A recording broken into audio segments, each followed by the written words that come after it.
நம்முடைய பிதாவாய் தேவனாலும் கர்த்தராய் இயேசு கிறிஸ்துனாலும் உங்களுக்கு கிருபையும் இரக்கமும் சமாதானமும் உண்டாவதாக. அதிகால வேளையிலே ஒரு வேதபோதி நாம் தியானித்து நம்முடைய குடும்ப பாதுகாப்புக்காக நாம் ஜெபிக்க போகிறோம். அபிஷேகங்களை பெற்றுக்கொள்ள, தேவனுடைய கிருபை பெற்றுக்கொள்ள புதிய நாளிலும் கர்த்தருடைய பிள்ளைகள் இணைந்திருங்கள். ஆதியாகமம் 6ஆம் அதிகாரம் 5, 6 ஆகிய வசனங்களிலே மனுஷனுடைய அக்கிரமம் பூமியிலே பெருகினதென்றும் அவன் இருதயத்தின் நினைவுகளின் தோற்றம் எல்லாம் நித்தமும் பொல்லாததே என்றும் கர்த்தர் கண்டு, தாம் பூமியிலே மனுஷனை உண்டாக்கினதற்காக கர்த்தர் மனஸ்தாபப்பட்டார். அது அவர் இருதயத்துக்கு விசனமா இருந்தது, தேவனுடைய இருதயத்துக்கு வேதனையா இருந்தது. எது? மனுஷனுடைய அக்கிரமம் பூமியிலே பெருகினதென்றும். மனுஷனுடைய அக்கிரமம் இந்த பூமியிலே அதிகமாயிட்டு அப்படின்னா தேவனுடைய இருதயம் வேதனையா இருக்குமா? மறுபடியும் சொல்றேன், மனுஷனுடைய அக்கிரமம் பூமியிலே பெருகும்போது தேவனுடைய இருதயம் வேதனையா இருக்குமா? இப்ப இதை வச்சு இன்னைக்கு நம்ம யோசிக்க முடியும். இந்த கடைசி காலத்திலே ஜனங்களுடைய இருதயத்துக்குள்ளே அக்கிரமம் தான் அதிகமாயிட்டு இருக்கு. இயேசு கிறிஸ்து புதிய ஏற்பாட்டிலே சீசர்களுக்கு சொல்கிறார். மத்தேயு சுவிசேஷம் 24ஆம் அதிகாரம் 11, 12 ஆகிய வசனங்களிலே அநேக கள்ள தீர்க்கதரிசிகளும் எழும்பி அநேகரை வஞ்சிப்பார்கள், அக்கிரமம் மிகுதியாவதினால் அநேகருடைய அன்பு தணிந்து போகும். ஹல்லேலூயா. இப்ப இன்னைக்கு காலவேளையில நம்ம என்ன யோசித்து பார்க்கணும் அப்படின்னா, நான் சில குடும்பத்துல பேசும்போது சில காரியங்களை பேசிட்டு இருப்பேன். ஒரு காரியம் ஞாபகத்துக்கு வருது. ஒரு வீட்டுக்குள்ளே அன்பினாலே கட்டப்பட்டிருந்தால் அந்த வீட்டுக்குள்ளே தேவன் இருக்கிறார்னு அர்த்தம். ஒரு மனுஷன் அன்பு கூறும்போது தேவன் நமக்குள் வாசம் செய்கிறார். ஆனா அன்பு கூற மட்டும்தான் நிறைய வீட்டுல முடியல. ஒரு வயசான பாட்டி வீட்டுல இருந்துச்சு. மருமகள் அந்த பாட்டிய கவனிக்கல. அந்த பாட்டி வீட்டை விட்டு வெளியில வந்துட்டு, அந்த பாட்டிக்கு ஒரு 75 வயசு இல்ல 78 வயசுக்குள்ள இருக்கும். எங்க வீட்டு வாசல்ல வந்து நின்னுட்டு, ஏதாவது சாப்பாடு இருக்கா அப்படின்னு சொல்லி கேட்டுச்சு. கரெக்டா மத்தியால ஒரு 3 மணில இருந்து ஒரு 3:30 மணிக்குள்ள நான் என் வீட்டம்மால சாப்பிட்டாச்சு. பாட்டி சோறு மட்டும் தான் இருக்கு அப்படின்னு சொல்லி சொன்னேன். உடனே அந்த பாட்டி கேட்டுச்சு, ரசமாவது இருக்கா? ஆமா, கொஞ்சோண்டு ரசம் இருக்கு அப்படின்னு சொல்லி என் வீட்டம்மா உண்மையில சொன்னா.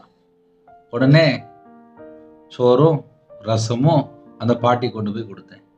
உடனே நான் என் வீட்டம்மாட்ட சொன்னேன், பாட்டிக்கு முட்டை போடு. உடனே ஆம்லெட். அந்த பாட்டி கண்ணீரோடு சாப்பிட்டுச்சு. அந்த பாட்டிட்ட, ஏன் பாட்டி அப்படின்னு சொல்லி கேட்டேன். எனக்கு 4 பிள்ளைகள், 4 பிள்ளைகளுமே நல்ல வசதியா இருக்கிறாங்க. எனக்கு சொந்த வீடு இருக்கு. என் மருமக வீட்டை விட்டு நீ வெளியே தள்ளிட்டா. நான் இப்போ எனக்கு கண்ணு வேற ரொம்ப தெரிய மாட்டேங்குது. அப்படியே போவேன், யாராவது சாப்பாடு கொடுத்தா அந்த வீட்டுல சாப்பிடுவேன். நான் நைட்டு தூங்குறதுக்கு பஸ் ஸ்டாண்ட்ல எங்கேயாவது ஒரு ஓரமா படுத்துக்கிடுவேன். ஆனா எனக்கு பேரம்பேத்தி எல்லாரும் இருக்கிறாங்க. எல்லாருக்கும் சொந்த வீடு இருக்கு. எனக்கும் சொந்த வீடு இருந்துச்சு, என் பையன்கிட்ட கொடுத்துட்டேன். என்னை வீட்டு விட்டு தள்ளிட்டாங்க அப்படின்னு சொல்லி அது பாட்டி கண்ணீரோடு பேசிட்டு இருந்துச்சு. இதையே உங்களுக்கு காலவேளையில சொல்றேன் அப்படின்னா, வீட்டுல வயசான பாட்டியை கவனிக்க இன்னைக்கு நிறைய வீட்டுல விருப்பம் இல்லை. அம்மாட்ட பேச விருப்பம் இல்லை. குடும்பத்துல அன்பா இருக்க நிறைய வீட்டுல விருப்பம் இல்லை.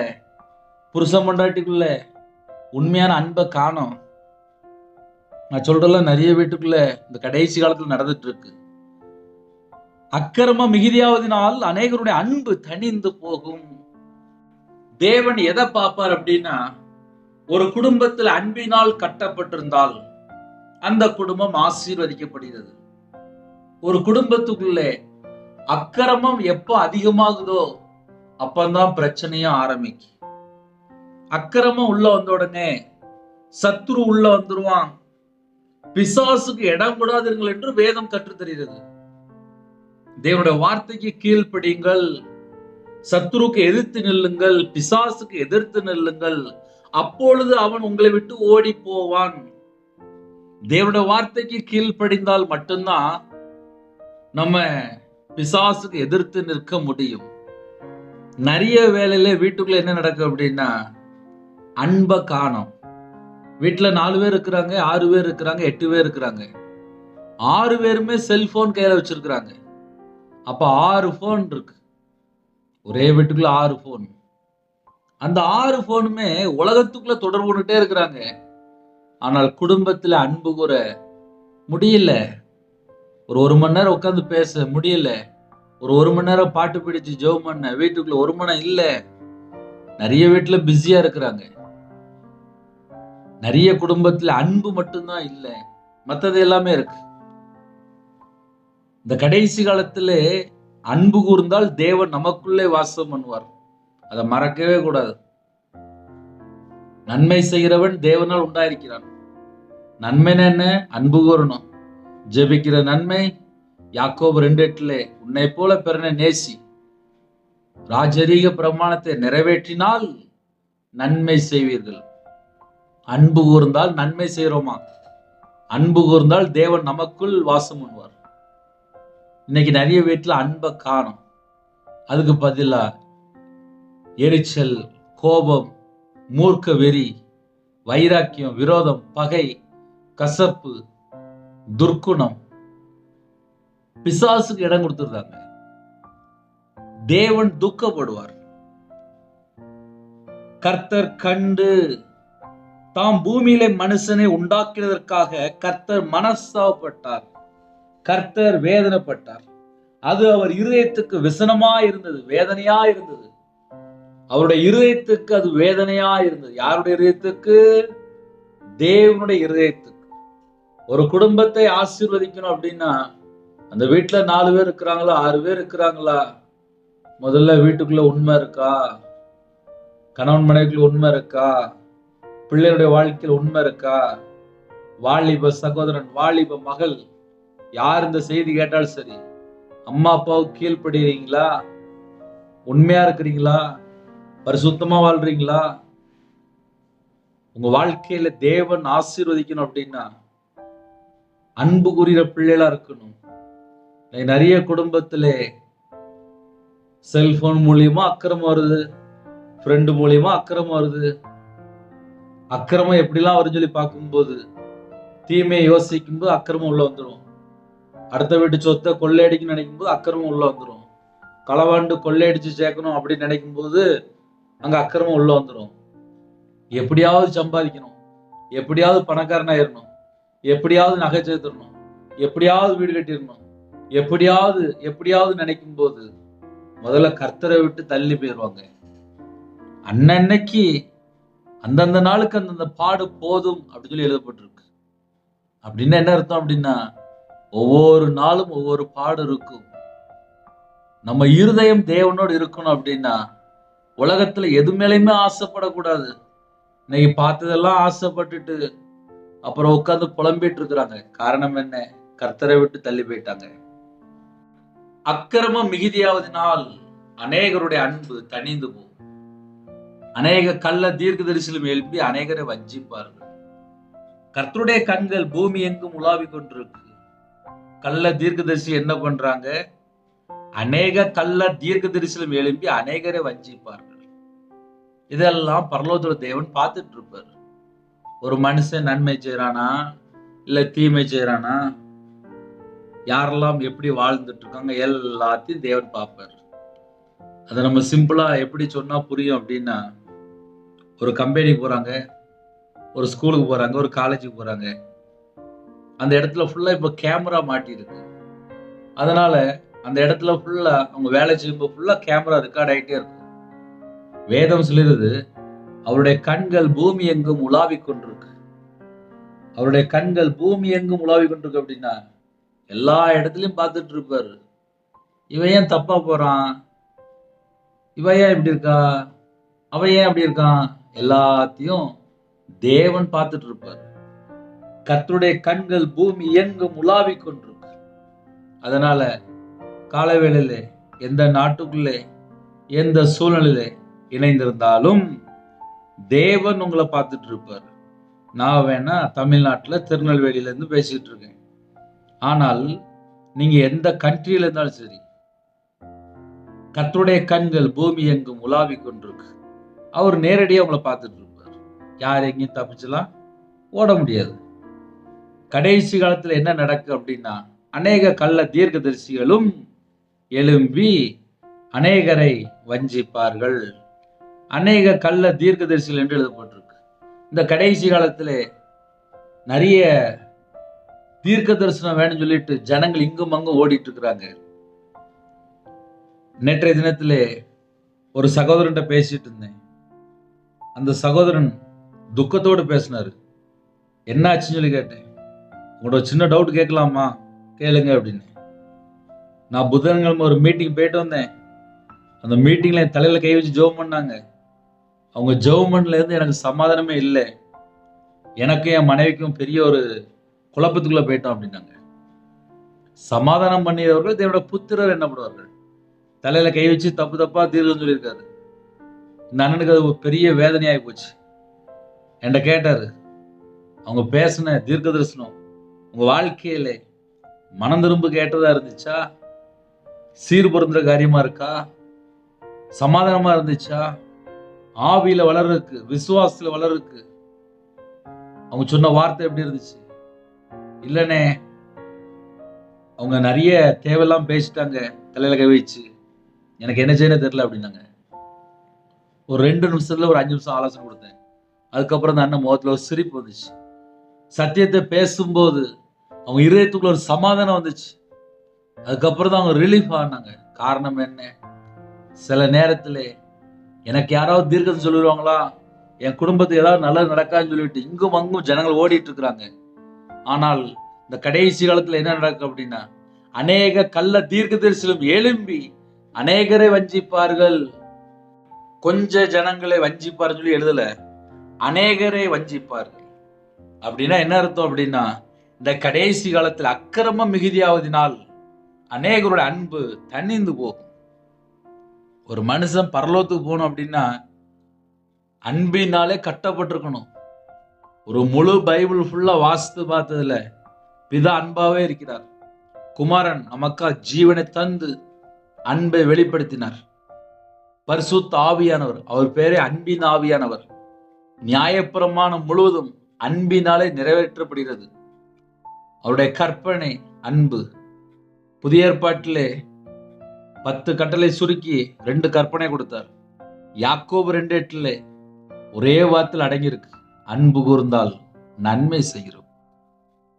நன்மை செய்கிறவன் தேவனால் உண்டாயிருக்கிறான், தீமை செய்கிறவன் தேவனை காணவில்லை.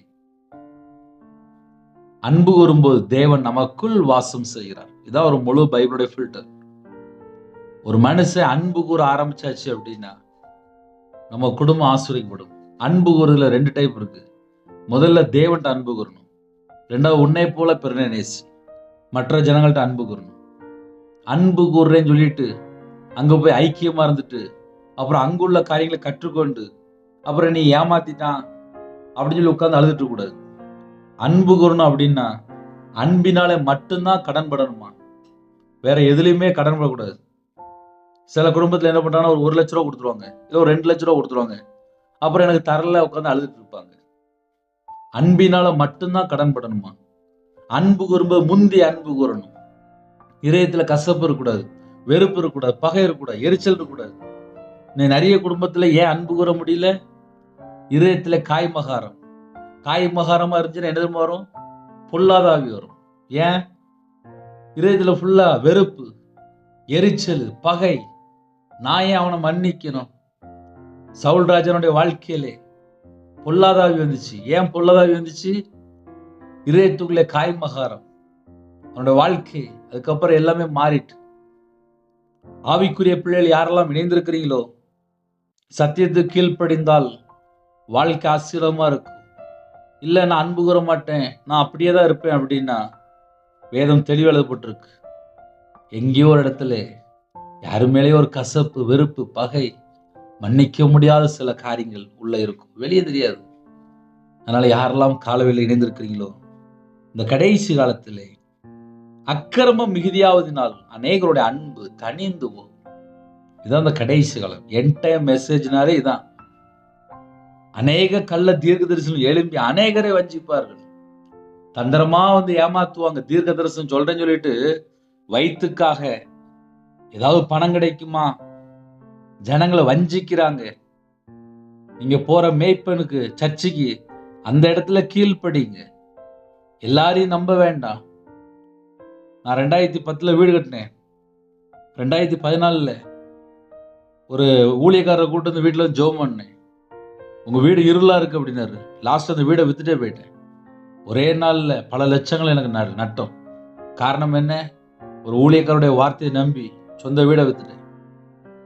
மனுஷனை நம்பி வஞ்சிக்கப்பட்டு போகக்கூடாது. என் வாழ்க்கையில் நான் ஊழியத்துக்கு வரதுக்கு முன்பாக பல கஷ்டப்பட்டிருக்கேன். காரணம் என்ன? கையில பைபிள் எடுத்து வாசிக்கல. கையில பைபிள் எடுத்து வாசிக்கும்போது தெரிஞ்சது, தேவனோட வார்த்தைக்கு கீழ்ப்படிந்தால் ஆசீர்வாதம். நம்ம வாழ்ற காலம் கடைசி காலம் தான், அதுல எந்த சந்தேகமும் கிடையாது. தேவனோட வார்த்தைக்கு நம்ம எப்படிலாம் கீழ்ப்படிய போறோம்.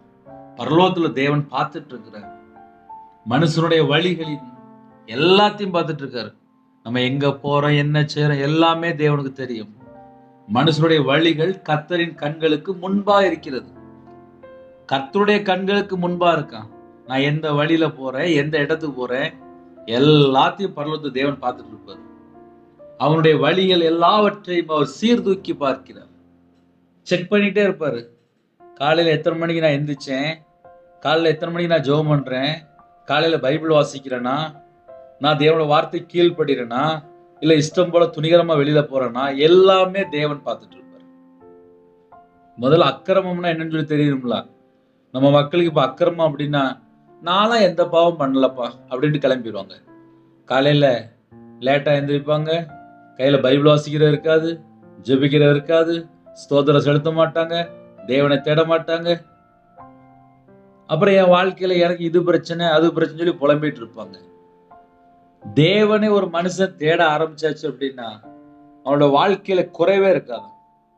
தேவனை தேடுகிறவர்களுக்கு எல்லாமே பரிபூர்ணமா கிடைக்கும். அப்ப தேவனை தேடணும் அப்படின்னா எல்லா நேரத்திலுமே தேவனை தேடணும். காலையில தூங்கி எழுந்துச்சுன்னா தேவனை தேடணும். நம்ம வெளியில போகும்போது பரலோகத்துல தேவனை பார்த்துட்டு இருக்காரு. அவருடைய கண்கள் பூமி எங்கு உலாவி கொண்டிருக்கு. நான் எந்த ரோட்ல இருந்தாலும் சரி, தேவன் தான் என்னை பாதுகாக்கிறாரு. அந்த நம்பிக்கை முதல்ல நமக்கு வேணும்.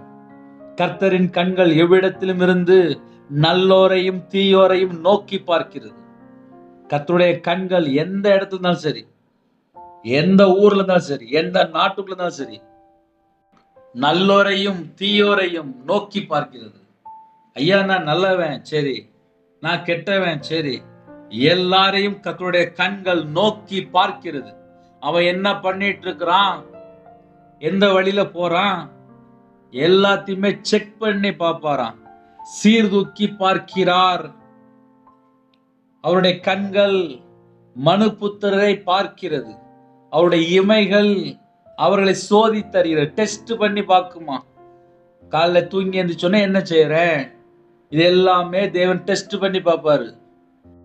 யோபு பக்தன் இப்படியா சொல்கிறார், அவருடைய கண்கள் மனுஷருடைய வழிகளை நோக்கி இருக்கிறது. அவருடைய நடைகள் எல்லாம் அவர் பார்க்கிறார். அவர்களுடைய நடைகள் எல்லாம் அவர் பார்க்கிறார். நான் எப்படி நடந்து போறேன், எங்க போறேன், எந்த இடத்துக்கு போறேன், ஏன் போறேன், எல்லாமே அவர் அங்க பார்த்துட்டு இருக்காரு. ஸ்கேனிங் மாஸ்டர் பரலோகத்துல இருக்காரு. நம்மளை உருவாக்கின தேவன் நம்மளை நேரடியா பார்த்துட்டு இருக்காரு. அவருடைய கண்கள் பூமி எங்கும் உலாவி கொண்டிருக்கு. கர்த்தருடைய கண்கள் நீதிமான்கள் மேல் நோக்கமா இருக்கிறது. அவருடைய செவிகள் அவர்கள் வேண்டுதலுக்கு கவனமா இருக்கிறது. தீமை செய்கிறவர்களுக்கோ கர்த்தருடைய முகம் விரோதமா இருக்கு.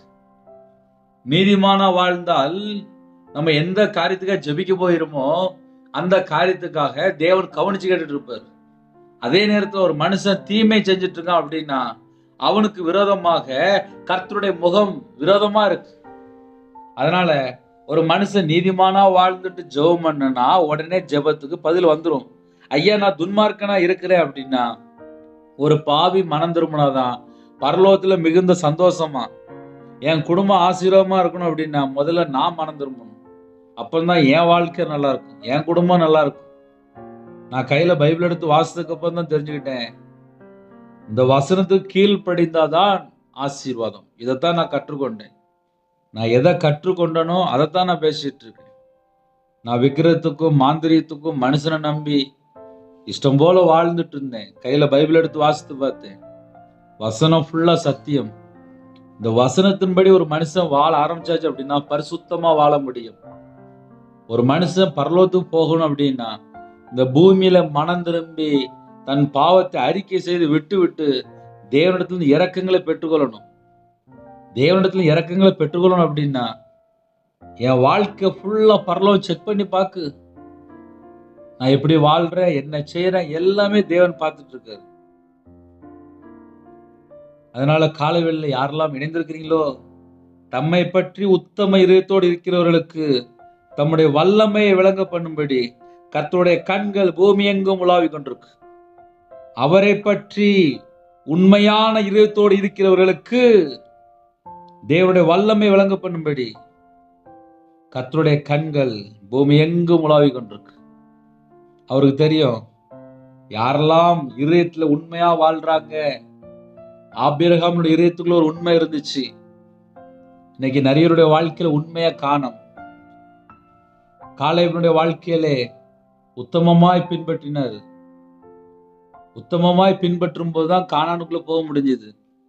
புதிய ஏற்பாட்டிலே நம்ம உண்மையா வாழ்ந்தா மட்டும்தான் பரலோகத்துல போக முடியும்.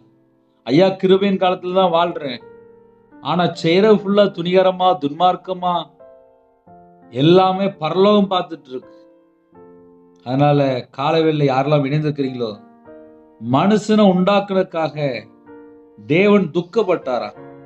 மனுஷனுடைய அக்கிரமம் பூமியிலே பெருகினதென்றும் அவன் இருதயத்தின் நினைவுகளின் தோற்றமெல்லாம் நித்தமும் பொல்லாததே என்றும் கர்த்தர் கண்டு. யாரு கண்டு? கர்த்தர் கண்டு. தாம் பூமியிலே மனுஷனை உண்டாக்கினதற்காக கர்த்தர் மனஸ்தாபப்பட்டார். இந்த 2026 ஆண்டிலே கர்த்தர் சில குடும்பத்தை பார்த்து மனஸ்தாபப்பட்டு கொண்டிருக்கிறார். அது அவர் இருதயத்துக்கு விசனமா இருந்தது.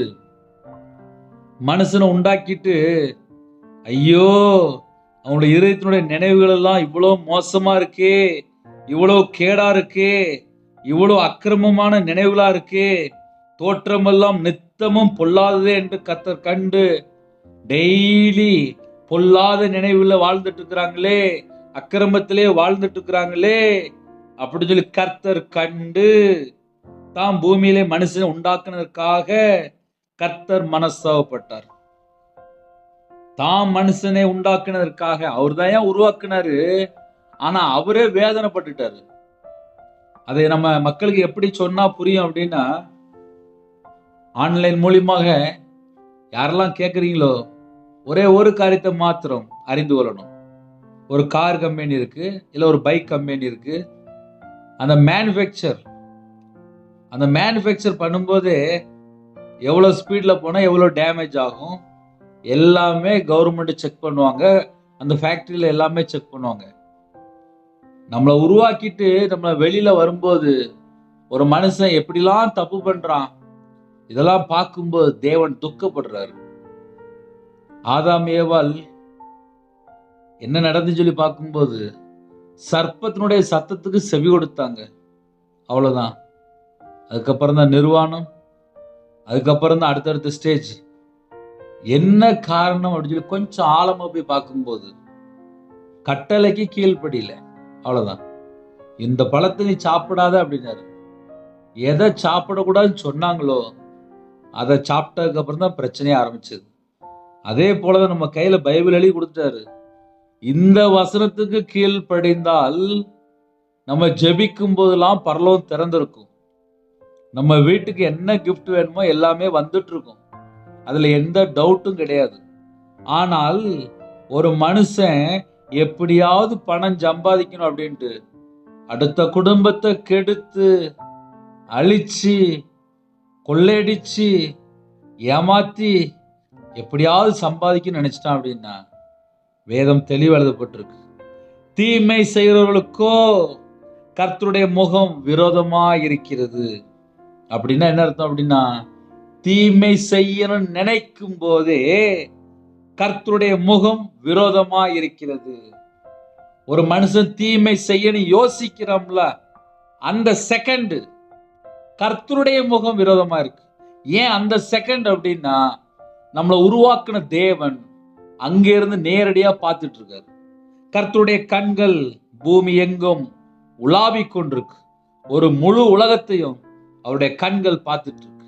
இவன் ஏன் அங்க போறான், இவன் ஏன் அங்க போறான், எல்லாத்தையும் தேவன் பார்த்துட்டு இருக்காரு.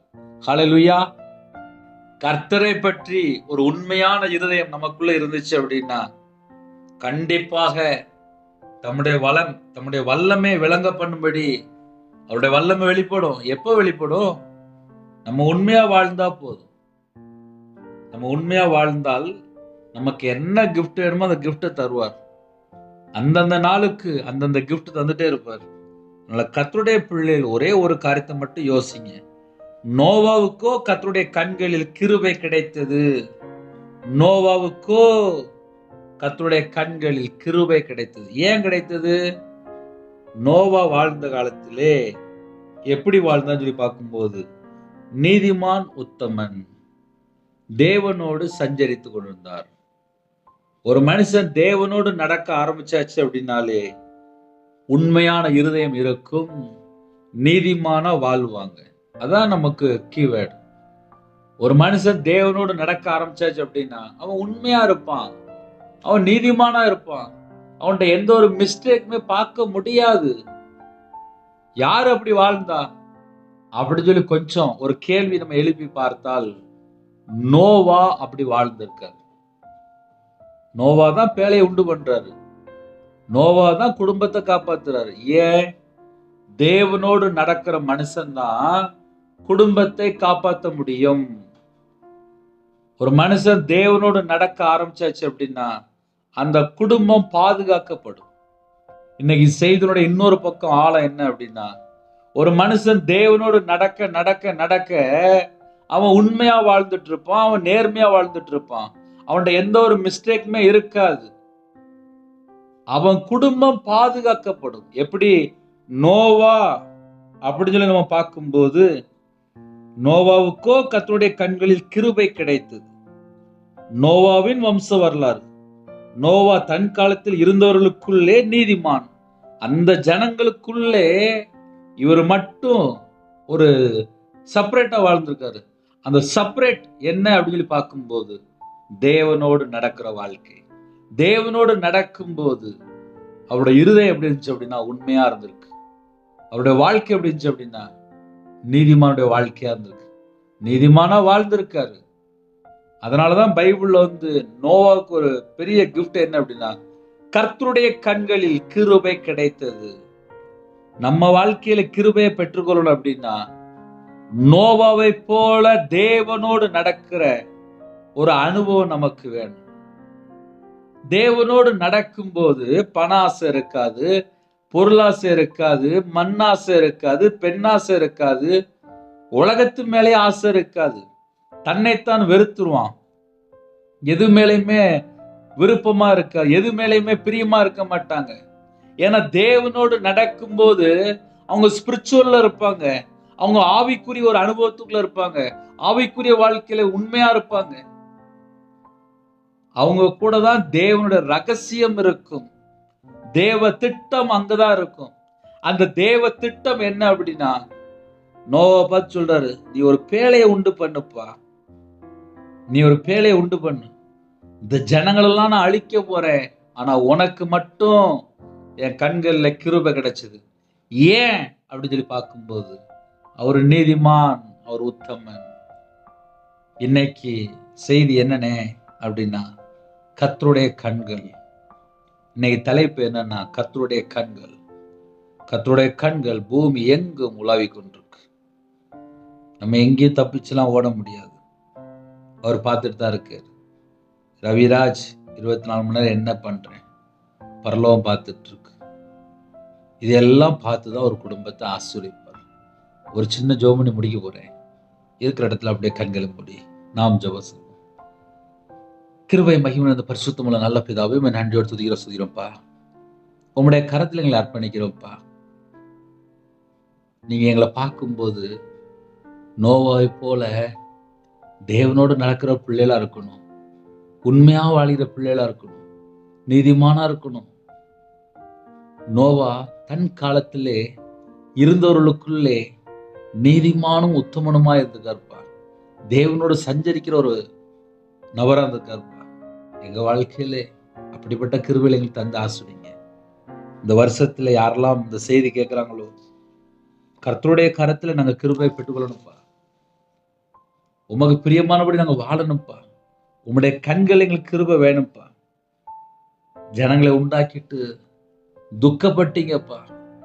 எங்களை பார்க்கும்போது நீங்க சந்தோஷப்படணும். என் பிள்ளைகள் எனக்கு பிரியமானபடி நடந்து கொள்ளுது, என் பிள்ளைகள் நான் பார்த்துட்டு இருக்கிறேன்.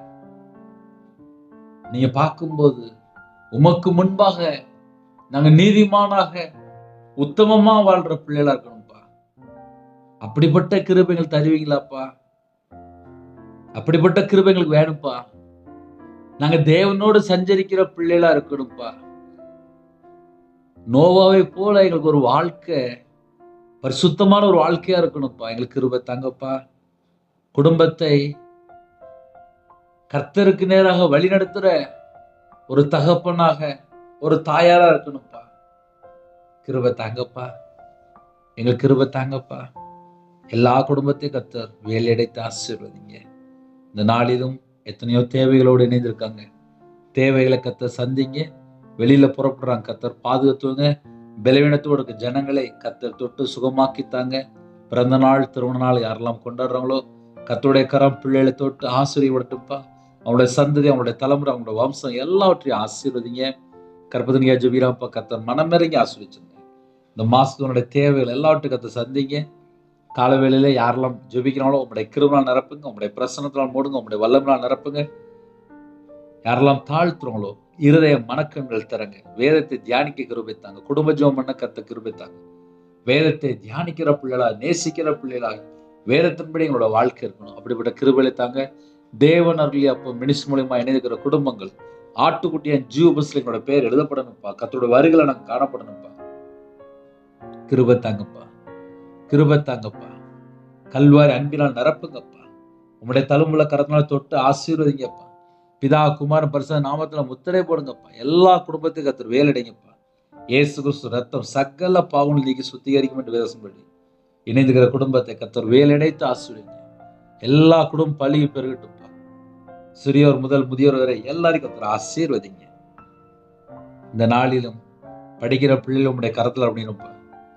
தேவனு பிரியமானபடி வாழணும்ப்பா. வெளியில புறப்படுறாங்க, கர்த்தர் பாதுகாத்துங்க. யாரெல்லாம் தங்களை தாழ்த்துறாங்க அந்த குடும்பத்தை கர்த்தர் ஆசீர்வதிங்கப்பா. கர்த்தர் ஆசீர்வதிங்கப்பா. கர்த்தர் ஆசீர்வதிங்கப்பா. கர்த்தர் ஆசீர்வதிங்கப்பா. ஒவ்வொரு நாளும் பலவிதமான தேவைகளோடு ஜெபிக்கிறாப்பா. தேவைகளை கர்த்தர் சந்திங்கப்பா. கிறிஸ்துவுக்குள் ஆவிக்குரிய உன்னதமான சகலமான ஆசீர்வாதம் நிரப்பி ஆசீர்வதிங்க. எல்லாருடைய களஞ்சியங்கள் நிரம்பி வெளியிட்டும், பாத்திரம் நிரம்பி வெளியிட்டும். ஆவிக்குரிய ஆசீர்வாதமும் பூமிக்குரிய ஆசீர்வாதமும் பெற்றுக்கொள்ளணும் கர்த்தர் கிருபை செய்யுங்க. அப்பத்தின் தண்ணீரை ஆசீர்வதிங்க. கையின் கீழில் ஆசீர்வதிங்க. காலவேளையில் யாரெல்லாம் வெளியில புறப்படுறாங்களோ எல்லாருடைய தேவைகளை கர்த்தர் சந்திங்க. முன்னும் பின்னுமா தேவ தூதரை நிப்பாட்டுங்க. கர்த்தர் உங்க பிள்ளைகளோட கூட இருக்கணும்ப்பா. உங்க பிள்ளைகள் உமக்கு பிரியமானபடி வாழணும்ப்பா. அப்படிப்பட்ட கிருபையை தாங்க. எல்லா நாட்டில் உள்ள ஜனங்களையும் கர்த்தருடைய ஜீவனுக்குள்ள அர்ப்பணிக்கிறோம்ப்பா. இந்த நாளிலும் சகலவிதமான வாசல் திறந்து கர்த்தர் திருப்தியாக ஆசீர்வதிங்க. கர்த்தர் பொறுப்படுத்துங்க. உங்க நாம மட்டுமே விடுத்துப்பா. வேலை இல்லாம இருக்காங்கப்பா, கர்த்தர் வாசல் திறந்து விடுங்க. திருமணத்துக்கு ஆயத்தமா இருக்காங்க, ஏற்ற துணையை தாங்கப்பா. திருமணம் முடிந்ததுக்கு அப்புறம் கர்த்தரை விட்டு தள்ளி போயிட்டாங்கப்பா. அசுத்தமான வாழ்க்கை, விக்கிரத்துக்குள்ளே பலவிதமான பாவத்துக்குள்ள போயிட்டாங்கப்பா. அப்படிப்பட்ட ஜனங்களை கர்த்தர் மீட்டெடுங்க. இந்த நாளிலும் உங்க பிள்ளைகளோட நீங்க பேசியிருக்கிறீங்க, உங்க பாதத்தில் அர்ப்பணிக்கிறோம்ப்பா. கர்த்தர் பொறுப்படுத்துங்க. வானத்துக்கும் பூமிக்கும் சகல அதிகாரம் உள்ள கர்த்தராய நாமத்துக்குள்ளே எங்க எல்லாருடைய ஆவி, ஆத்துமா, சரீரம், சிந்தனை, நினைவு எல்லாவற்றையும் அர்ப்பணிக்கிறோம்ப்பா. கர்த்தர் பொறுப்படுத்துங்க. இயேசு கிறிஸ்து பிதாவே ஆமென். தேவனுக்கே மகிமை உண்டாவதாக. கிறிஸ்துவில் பிரியமானவர்களே, எனக்காக ஜெபித்துக் கொள்ளுங்கள். தேவனர்களே அப்போ மினிஸ்டர்கள் ஜெபித்துக் கொள்ளுங்கள். 9442504351 என்ற நாமத்தில் கொண்டால் நாங்கள் உங்களுக்காக குடும்பத்துக்காக ஜெபிப்போம். தொடர்ந்து இணைந்தீர்கள். கர்த்தர் உங்களையும் உங்கள் குடும்பத்தையும் உங்களுடைய வம்சத்தையும் ஆசீர்வதிப்பாராக. ஆமென். God bless you.